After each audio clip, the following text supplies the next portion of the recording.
Now I'm going to talk about my hospital stay that resulted from this fraudulent civil commitment process. Again, I arrive at the examination unit between 11:30 and midnight, sometime between there, probably 11:35, 11:40. I'm not sure. Maybe I can't remember exactly, but it was roughly 11:35, 11:40, roundabouts there. That I arrive on April 21st. And it's only on April 22nd at 3 a.m. I sit there and wait until 3 a.m. on April 22nd to be seen by a doctor. I'm seen by a doctor by the name of April Morsiglio. I believe she's referred to in atrium internally as Morsi, so I'll call her Morsi from going forward. And Morsi will not listen to a word that I say when she comes to talk to me. This is very, very, very, very distressing. As soon as she walks through the door to come and talk to me, she starts off by saying, "Mr. Williams, you've been coming here since 2011. You're diagnosed with bipolar disorder, ADHD," and she starts reading all these facts. It's like she's reading my medical history as evidence against me, like I'm being prosecuted. Then she sits down. We have a very brief interview, lasting anywhere from about 45 seconds, maybe up to about 2 minutes and 30 seconds. Very, very brief, where she will not listen to a word that I say. And this has me, I'm very disturbed, and she eventually tells me that I have to stay there, that she's going to send me to observation. She says that I'm manic, and makes a bunch of other claims, and tells me that I've got to go to observation. And so here, I'm going to read a section of my complaint, starting at paragraph 51. And this is paragraph 51 starts. This is in reference in my complaint. I'm talking about the stay that I had at the hospital when I was 18. The hospital I was at when I was 18, which was happened there is I was there for 72 days. And a big part of the reason I was there so long, looking back, is I disagreed with the doctor. I contended with him on his diagnosis, what he diagnosed me with. I contended with him on some of the facts of what had occurred. And he adopted a biased attitude towards me where he wouldn't listen to what I say.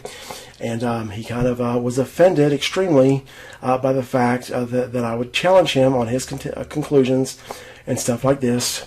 And so here, starting on paragraph 51, I talk about my conclusion after staying at the hospital. Again, I say my conclusion after staying at this hospital can be stated as follows. You never, ever give anyone any reason to have you sent to one of these places. If you do find yourself in such a place, your primary goal is not to tell them the truth or to tell them what you think. If you tell them the truth as you see it and they do not listen, you immediately stop telling them the truth. You tell them what they want to hear. What they want to hear is your only prayer getting out, and what they want to hear is for you to repeat what they themselves have already concluded. It seemed clear to me that if you go to one of these places, you will be kept there forever. It seems clear if you find yourself in such a place, you do not disagree with them, or you will be subject to an indefinite stay. The biased doctors will invent every reason under the sun to keep you. This conclusion becomes relevant in events that occur much later. Well, these are the events that I'm talking about when I'm narrating to you in this video about my hospital stay in April of 19. What I decide is after this doctor will not listen to me, I decide that I have no choice but to go along with him. And I go and ask the nurse for extra medication, and I tell her that I think that I have a legitimate problem. I go to lay down, and I start to think about this as I'm laying down in my bed at the hospital. And I don't like lying, so what I decide is I'm going to take the middle ground. I'm going to tell the people of this hospital that I have some kind of brain chemistry issue, but that I also had valid reasons to think what I think about what had happened at Wells Fargo. Okay, and so that's on April 22nd. On the next day, April 23rd, they have a psychiatrist assistant to come and talk to me. And of course, I participate in all the routine activities that go on inside of the inpatient unit. Down in the observation section, they got beds for you, and then they got recreational time where you play cards and stuff like this, and different presentations, and you have lunch, and the staff interacts with you. I participate in all of this. They get my mother's number, and they get my friend Jenny's number, and they call her. After the psychiatrist assistant talks to me, his PA, they go and have a meeting. That there's people involved, like a doctor, a different psychiatrist, different psychiatrist assistants. They talk to my nurse practitioner that I normally go to when I get care, because this is the same building. This inpatient unit's in the same building where I get my routine care.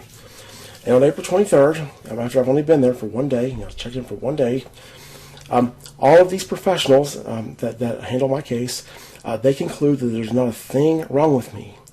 Okay, they do this despite my claims to the contrary, where I told them that I thought I had a legitimate problem. And they determined that they're going to have me discharged, and they arranged to have me discharged. Now, because of the process of getting me discharged, because this is partly a legal process, they can't automatically discharge me on the 23rd. It takes some time, and so I'm set to be discharged in the afternoon hours. I think I left about 12:30 p.m. On April 24th. And so this is a very, very, very relevant point to note here, that when I go to this hospital, they conclude that there's absolutely nothing wrong with me, and they do this despite my claims to the contrary. In the next video, I'm going to give you some more information about this hospital stay. And here I'm going to give you some important facts about this hospital stay. One is that Morsi, when she's interviewing me, the whole process seemed designed to intimidate me. She would not listen to a word that I say. She would disrespectfully look up at me like I'm stupid with everything that I say. And she was overall contentious with me. And the interview that I had with her was extremely brief. The fact that all these claims that were made, she took at face value. She wouldn't listen to me. She tries to intimidate me.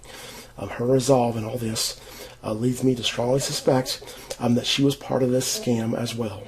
The guy at the door at Atrium Health, he was part of everything that occurred, and I believe it's very, very possible, I have pretty strong suspicions, that Morsi was involved as well. Now I'm going to go back to this multiple crisis scam, and go back to these notes here. Let's make some comments that when you read these notes, there's some things to notice, and of course you don't even really need to read these notes. I'll give you some excerpts here. These Atrium Health comments, I'm giving you this. These are the important parts that you conclude nothing's wrong with me. But as I've said before, I talk fast, and this chronically gets confused with pressured speech. You will see a few, more than a few actually, you'll see notes, people saying that I have pressured speech. Another thing to note is that because I tell them I have a legitimate problem, they think that I do for a while, and they'll see that in the notes. They'll talk about me being paranoid and stuff like this like this PA that visits me on the 23rd talks about me being paranoid, and things like this. Now, the claim that I'm tangential, I am tangential, but a lot of these claims are inaccurate. So Morsi, when she interviewed me, she claimed that I was tangential, and I was not. I was very, very, very... Yeah, here we go. Hyperverbal with pressured tangential speech. Okay. This is a recurring claim that's made, and keep a note of this. This tangential, this is, at least in terms of Morsi, this was inaccurate, but I do have a trait of speaking tangentially, and this is my normal way of being. And that's why in these notes, if you look through them, you'll find references to my baseline. That it's normal for me to be hyperverbal, it's normal for me to talk fast, it's normal for me to be tangential. You'll see in these notes that one of these people makes a note that I seem manic, and it's a technician.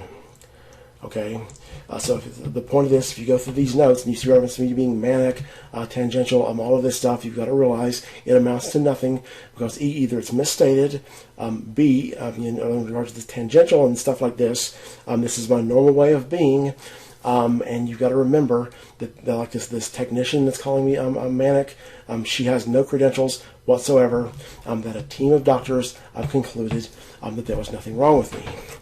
Now, second, a very, very, very, very important thing to note about this hospital stay is that I gave them my number, my mother's number, and Jenny's number. The PA that visited me on the 23rd said he was going to ask me for permission to speak with my mother and permission to speak with Jenny. They wanted to call her. He may have even phrased it that way, permission to call Jenny, permission to call my mother. Whatever it was, I perceived this, that I was giving permission for them to talk to them one time. Okay, so I go and give this social worker their numbers. I give limited permission as to what the social worker can talk with them about. And I tell the social worker that after these calls are made, I want these numbers deleted. Okay, the social worker acts like I'm stupid and says, Why? You're not even going to be here. You won't be here anymore. Why would we delete them? Okay, and I tell her again, I want these deleted. I say this is the same place that I get my routine care. And she just squints her eyes at me and kind of laughs and walks away.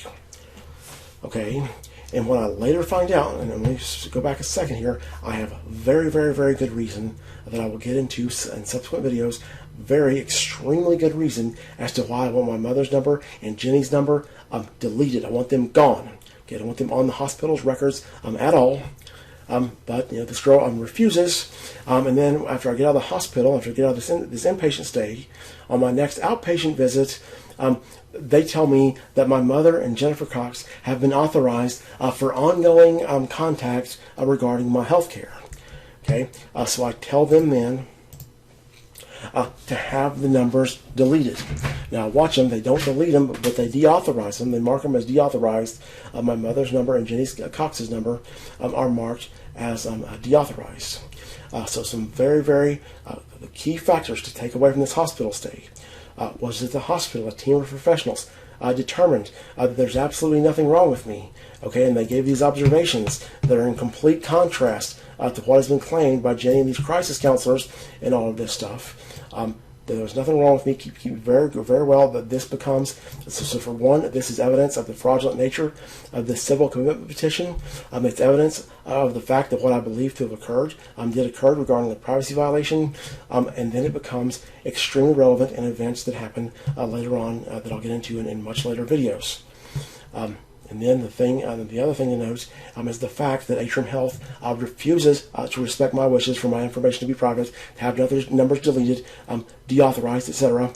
I'm laughed at, and this is the first indication. I've been going to Atrium Health since 2011, and in April of 19, when all this happens, I have my first indication that Atrium Health is not all that they're cracked up to be, and this thing where they will not deauthorize my mother and they will not deauthorize Jenny causes enormous problems down the road.